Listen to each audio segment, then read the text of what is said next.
Hello student, welcome to my YouTube channel let's learn history 360। आज हम पढ़ेंगे नवपाषाण काल। हम पैलोलिथिक और मेसोलिथिक कर चुके हैं। अब हमारा नेक्स्ट टॉपिक बचा है नियोलिथिक। नियोलिथिक के टाइम पीरियड की बात करें तो इसका समय माना जाता है 9000 BCE से लेकर 4000 BCE तक। अगर बात करें नवपाषाण काल शब्द की, नवपाषाण काल शब्द का सर्वप्रथम प्रयोग किसने किया तो जॉन लुबाक ने अपनी पुस्तक प्री हिस्टोरिक टाइम में सर्वप्रथम उन्होंने अपनी पुस्तक में नवपाषाण काल शब्द का यूज़ किया। गार्डन चाइल्ड ने बोला है नवपाषाण काल के बारे में कि नवपाषाण काल को क्रांति की काल कहा गया है। मतलब क्रांति की संज्ञा अगर आपसे पूछा जाए कि क्रांति की संज्ञा किस काल को दी गई है तो नवपाषाण काल को। और किसने कहा है ये? गार्डन चाइल्ड ने। अब इसको एक चीज़ पकड़ने, नव का मतलब नया, तो नव से हर चीज़ इस काल में क्या हुई? एकदम नई हुई। मतलब कृषि की शुरुआत हुई, नई चीज़ थी एकदम। पहले क्या था, जो मानव था वो जंगलों में इधर से उधर रहता था, जाता था, जो भी उसको मिल रहा है वो उसको खा पी के अपना जीवन यापन कर रहा था। लेकिन नियोलिथिक में क्या हुआ, थोड़ी बहुत कृषि की शुरुआत हुई थी। धीरे धीरे जो मेसोलिथिक में वो व्यापक स्तर पर पहुंच गई। नियोलिथिक में स्थायी जीवन की शुरुआत हुई, व्यापक स्तर पर पशुपालन की शुरुआत हुई, पॉलिस्टार उपकरणों का प्रयोग शुरू हुआ, लिंग आधारित श्रम विभाजन की शुरुआत हुई, चौक पर बने बर्तनों की शुरुआत हुई। लिंग आधारित श्रम विभाजन का मतलब ये था कि जब शुरुआत में मानव का जो अस्तित्व धीरे धीरे जिस भी तरह से आया, उसमें उनको ये नहीं पता था कि मतलब मेल का क्या काम करेगा और फीमेल क्या काम करेगी, दोनों मिलकर शिकार करते थे। लेकिन नियोलिथिक टाइम आते आते क्या हुआ कि मेल बाहर जाएगा शिकार करने और भोजन की व्यवस्था करने, लेकिन स्त्रियां जो हैं, जो फीमेल हैं, वो घर पे रहेंगी, उनकी देखभाल करेंगी, जो वापस आएंगे तो उनको भोजन पकाएंगी। इस तरीके का थोड़ी बहुत जो आज के टाइम पे आप देखते हैं व्यापक तौर पे कि महिलाएं जो हैं, जिनको बोला जाता है कि महिलाएं जो हैं घर का काम करेंगी और पुरुष जो हैं वो बाहर का काम करेंगे, इस चीज़ की शुरुआत नियोलिथिक के टाइम से मानी जाती है। ठीक है। इसके बाद अगर आप देखें कि कृषि संबंधी ट्रिक, मतलब कृषि की शुरुआत सबसे पहले कहाँ पे मानी जाती है, सबसे पुराना एविडेंस कृषि का हमें कहाँ से मिलता है, उसके बाद कहाँ से मिलता है और उसके बाद कहाँ से मिलता है। तो इसको एक ट्रिक है, उसके तौर पे आप उसके बेस पे आप याद रखेंगे। देव का गढ़ डिहवा पर, देव से लोहरा देव, गढ़ से मेहरगढ़ और डिहवा से कोलडीवा।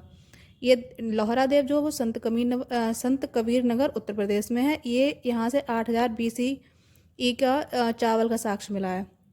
दूसरा है गढ़ से मेहरगढ़, मेहरगढ़ ये बलूचिस्तान पाकिस्तान में है, पाकिस्तान के बलूचिस्तान प्रांत में। ये 7000 BC का यहाँ से साक्ष्य मिला है गेहूं का। नेक्स्ट है डीहवा, डीहवा से कोलडीवा, ये इलाहाबाद मिर्ज़ापुर के पास पड़ता है और ये 6000 BCE का साक्ष्य मिला है, चावल का साक्ष्य। तो सबसे अगर आपसे पूछा जाए कि सबसे पुराना साक्ष्य काय का है खाद्यान्न में या कृषि से संबंधित, तो वो काय का है? चावल का। दूसरा है गेहूं और फिर अगेन क्या है? चावल। तो मिला कहाँ से है सबसे पुराना साक्ष्य? लोहरा देव से। लोहरा देव संत कबीर नगर उत्तर प्रदेश में है। ठीक। अगर गेहूं का पूछा जाए आपसे कि सबसे पुराना गेहूं का साक्ष्य कहाँ से मिला, तो वो मेहरगढ़ पाकिस्तान से, बलूचिस्तान प्रांत में पड़ता है ये 7000 BCE का है। ठीक है। तो उसके अब अगर बात करें नवपाषाण काल के उपकरण किस तरीके के थे, जैसे मैंने कि आप लोग को ऊपर बताया भी कि पालिस्तार उपकरणों का प्रयोग शुरू हुआ। तो पालिस्तार, कुल्हाड़ी, रुखानी, हथौड़ा, बाणाग्र आदि ये सब थे उपकरण। नवपाषाण काल के जैसे आप इसको डिवाइड कर लें जैसे मृदभांड और कृषि। तो मृदभांड कहाँ से मिले थे? जैसे मैंने आपको ट्रिक बताई थी, चमक, चौपनी मांडो, मेहरगढ़, कोहलीवा।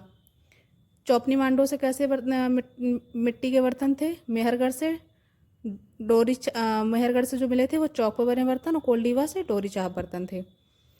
तीनों ही मिट्टी के बर्तन थे, लेकिन चौपनी मांडो जो थे वो हाथ के बने हुए मिट्टी के बर्तन थे।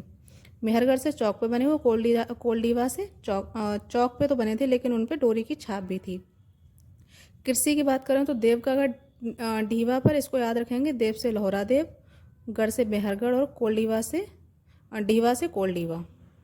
इसी तरह बात करें नवपाषाण काल के क्षेत्र विस्तार की, तो क्षेत्र विस्तार हम इसका डिवाइड करके पढ़ेंगे। उत्तर पश्चिम क्षेत्र, उत्तरी क्षेत्र, विंध्य क्षेत्र, मध्य गंगा घाटी का क्षेत्र, मध्य पूर्वी क्षेत्र, उत्तर पूर्व क्षेत्र और दक्षिण भारत।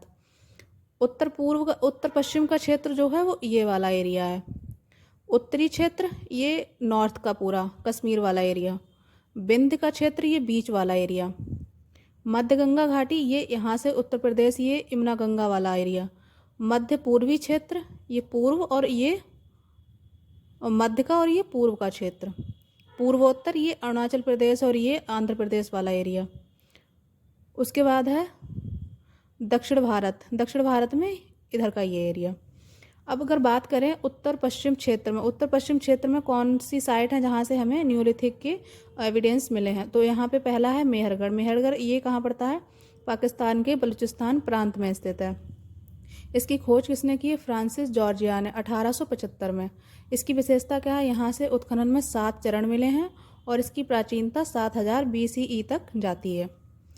उत्खनित वस्तुएं क्या क्या मिली यहाँ से? चौक पर निर्मित मृदभांड की शुरुआत, कृषि का 7000 BCE का साक्ष्य जो गेहूं का है, जौ और अंगूर के भी साक्ष्य मिले हैं लेकिन गेहूं वाला ज़्यादा मुख्य है। कपास की खेती का प्राचीनतम साक्ष्य मिला है। मेहरगढ़ को रोटी की टोकरी के नाम से भी जाना जाता है, या अगर पूछा जाए रोटी की टोकरी ये किस नियोलिथिक साइट का उपनाम है, तो ये मेहरगढ़ का है। हसिया का प्राचीनतम साक्ष्य भी मेहरगढ़ से मिला है। नेक्स्ट बात करें उत्तरी क्षेत्र है, नॉर्थ एरिया। तो इसमें बुर्जहोम, गुफ कराल और मारतंड ये तीनों ही जो क्षेत्र हैं वो जम्मू कश्मीर में स्थित हैं।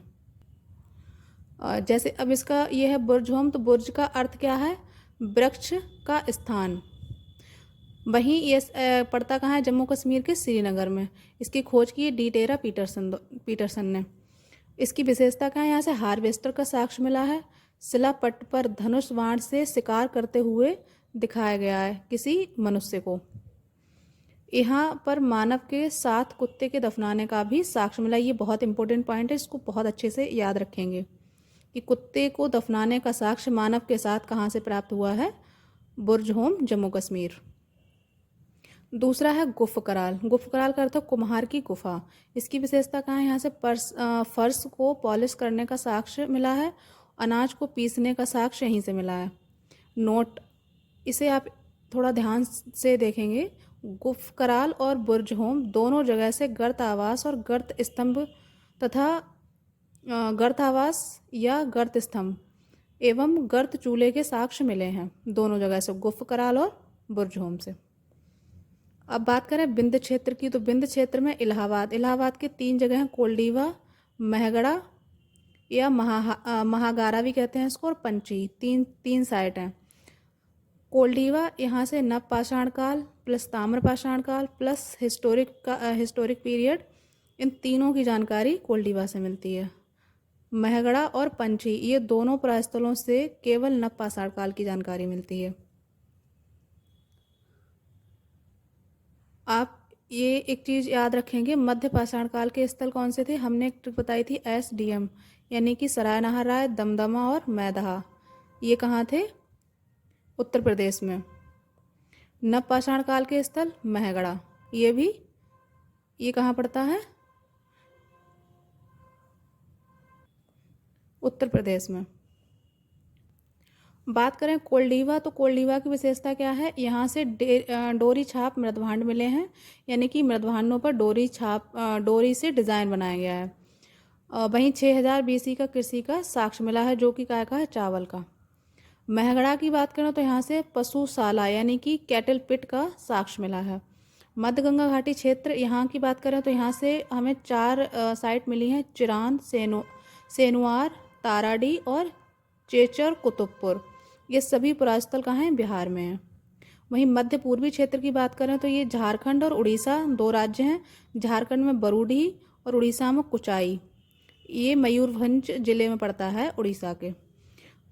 पूर्वोत्तर क्षेत्र की बात करें तो इसमें असम आ गया। तो असम में 3 साइट हैं, सरुतरु, दावजी होर्डिंग और मरकडोला।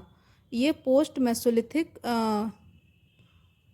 पोस्ट नियोलिथिक साइट है, मतलब स्टार्टिंग की नहीं है नियोलिथिक के ख़त्म होते टाइम की साइट है ये। दक्षिण भारत, राख के टीलों की संस्कृति नव पाषाण काल की विशेषता है, जो कि दक्षिण भारत में पाई जाती है। मतलब कि जो राख के टीलों की नव पाषाण काल की संस्कृति की विशेषता क्या है? मुख्य रूप से राख के टीले, और राख के टीले कहाँ पाए जाते हैं? मुख्य रूप से दक्षिण भारत में। तो इसमें कौन कौन से हैं? कर्नाटक, आंध्र प्रदेश और तमिलनाडु। कर्नाटक के हैं संगनकल्लू, कुप्पल, कोटेगल, पिक्लीहल और ब्रह्मगिरी। आंध्र प्रदेश का उतनूर, पलवार, नागार्जुन कोंडा। तमिलनाडु का है पय्यमपल्ली। इन सभी जगह से क्या मिले हैं हमें? राख के टीलों के साक्ष्य मिले हैं। वहीं दक्षिण भारत में उगाई जाने वाली सबसे पहली फसल जो है वो मिलेट मानी जाती है। तो इस प्रकार से हमारा न्यूलिथिक का चैप्टर जो है कंप्लीट हो गया। नेक्स्ट वीडियो में हम करेंगे इंडस वैली सिविलाइजेशन। इसको आप अच्छे से रिवाइज कर लें 2-3 बार और इसके नोट्स भी बना लें, जिससे आपको ये याद रखने में आसानी रहे। Thank you very much. Video पसंद आए लाइक करें, शेयर करें एंड चैनल पर नए हैं तो सब्सक्राइब करना ना भूलें। Thank you very much.